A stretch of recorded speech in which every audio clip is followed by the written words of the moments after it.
I'm Sergeant Holly Jensen. Welcome to Cav Country. Today we'll bring you the sights and sounds of the holiday USO show and take you on a raid with the 10th Mountain Division. But first, let's talk turkey. Thanksgiving has come and gone, but we here at Cav Country would like to give you a little taste of what Turkey Day was like for our troops in Iraq. Of course, soldiers celebrated the day with a traditional meal with all the trimmings.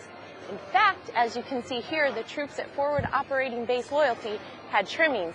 And more than that. It's nice to have a good Thanksgiving meal. Nice to have something different, you know, kind of have the same thing every day, but the food defect has really put on a good show for us, and we're having a good time here at Thanksgiving. It's one of the best.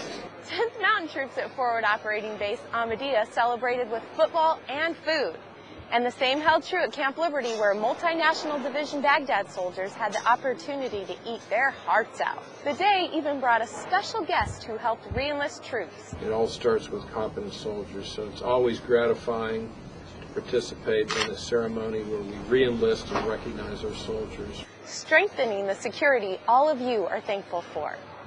But the war doesn't stop just because it's Thanksgiving. Sergeant Jesse Granger went out on patrol with a gunner to find out what he was thankful for. You guys good? Good. I'm good. I'm a 240 Bravo gunner. My job is basically to sit up here in the turret, scan for anything that looks suspicious. Checking the buildings, cars, looking for broken tail lights, anything that looks suspicious. Pretty much, I don't really have to get up and point the weapon. All I have to do is really lift the weapon, and they see that it's moving. They back off. Today's pretty much like any other day here. Yeah, I'm away from my family on Thanksgiving, but at the same time, I'm out here to do a job, and I believe in the job. All my family's pretty proud. They've been showing their support. I wanted to call them last night because I knew it was coming up. I just didn't know when it was. And like I said, I thought it was the 22nd. Now that I know it's Thanksgiving, I've been wishing Thanksgiving, happy Thanksgiving to everybody. Mainly just want to call my wife and just have some. A big part of what we're doing here is helping the Iraqi Army stand up and take charge of their country. Army Private John Kano shows us how the 10th Mountain troops are working with their Iraqi counterparts to secure their nation. In a 4th Brigade, 6th Iraqi Army Division operation, in which the 2nd Battalion, 15th Field Artillery Regiment military transition teams played an observational role, the mission was simple: find and detain the bad guys. The 215 soldiers aided the Iraqi soldiers only when they really needed it. Today's operation is a brigade operation, 4-6, Baghdad Eagle Brigade. We're moving through a village in the northern part of Ludafia. It's about 30 kilometers south of Baghdad. I've gotten reports of a lot of certain activity coming out of this village. We're basically doing a large cordon search, brigade level, sweeping through the village.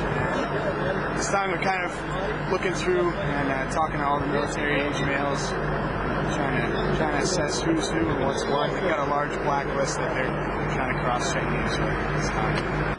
The coalition forces supervised and gave advice to the Iraqis while letting them complete their mission.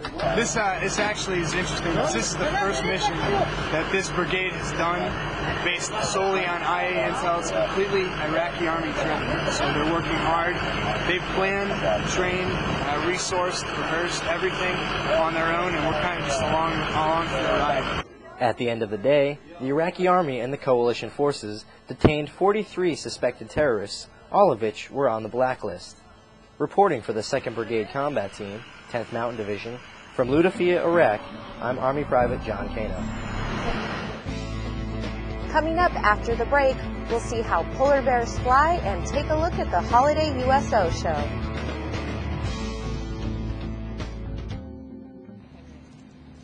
Hey, honey. Oh, I'm just going to say hi and let you know I won't be able to call you tonight. Yeah, we're going out on a convoy around like 10. I wish I could, but I'll have to call you some other time, maybe tomorrow. Well, tomorrow we'll be in Stryker. Yeah, we're going to this LZ somewhere to just do some patrols, look for caches in an area around southern Baghdad. Yeah. Okay, I love you, honey. Bye. The Eagle Cash Card is now available. The card replaces currency while you're deployed. It works by allowing you to transfer funds from your bank account to the card. This can be done at one of the many Eagle Cash kiosks. The card is simple to use. All you do is swipe your card and the computer walks you through the steps. The card is accepted at the post office and many of the APHIS locations. For more information on the Eagle Cash card, contact your local finance office today.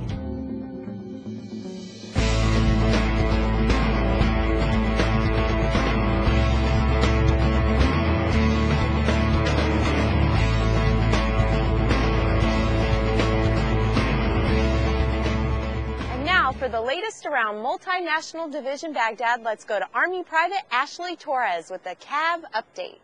Thanks, Sergeant Jensen. Tankers from the 2nd Brigade Combat Team 1st Infantry Division have made a home away from Forward Operating Base Home. They travel to a remote location for 2 weeks at a time to relieve another group of tankers. The isolation's not so bad, though, not for their basketball skills. They polish their game by playing 2-on-2, and if that's not a reason to celebrate, the promotions seem to be.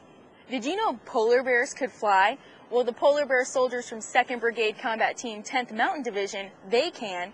They did an air assault mission into a small Iraqi village to set security and clear the area of terrorist activities. The operation netted some suspected terrorists and uncovered stashes of weapons. And while the polar bears are taking out the bad guys, the 4th Brigade Combat Team from 25th Infantry Division are proving to the children of Iraq that we're the good. They're putting jolly old St. Nick to shame by handing out book bags and school supplies to local Iraqi children. Look at that. The kids are loving it too. And that's the Cav update. Back to you, Sergeant Jensen. Thanks, Private Torres. Finally, the stars came out to shine when the USO's holiday show toured Iraq. Army Private Ashley Torres was there and captured all the fun and excitement. Lights, music, and cheerleaders. USO knows what to give these soldiers this holiday season. And I actually came out here to, get on a whole year of deployment for an R&R, rest, release some stress, and just listen to some good old music. Rocks! Rocks! Show live support, we love it all. For this year's Operation Season's Greeting, John Popper and Jamie O'Neill performed. Radio star Delilah stirred up some laughs and... Cheerleaders. Cheerleaders. Well, the cheerleaders don't hurt. Oh yes, the Patriots cheerleaders. Even John Popper's a fan, but that's not the only reason he's here. He's here to show his support to the troops. Every one of us civilians feels a little bit like someone who gets to go to the moon who isn't trained to be an astronaut. Because all of you can hump it over some kind of a course or actually use some training. I don't have any training, and I get to be here, and that's pretty special. And to tell you guys how much we appreciate it and get to appreciate it further by seeing it is a gift. So that's why I'm here. The show closed with an all-star cast singing an all-American classic. From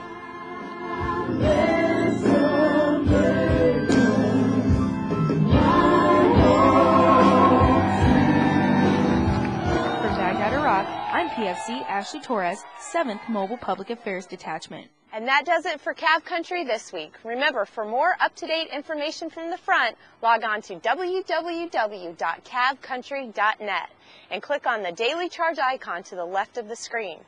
It's updated daily, so you're always in the loop. I'm Army Sergeant Holly Jensen. Thanks for watching.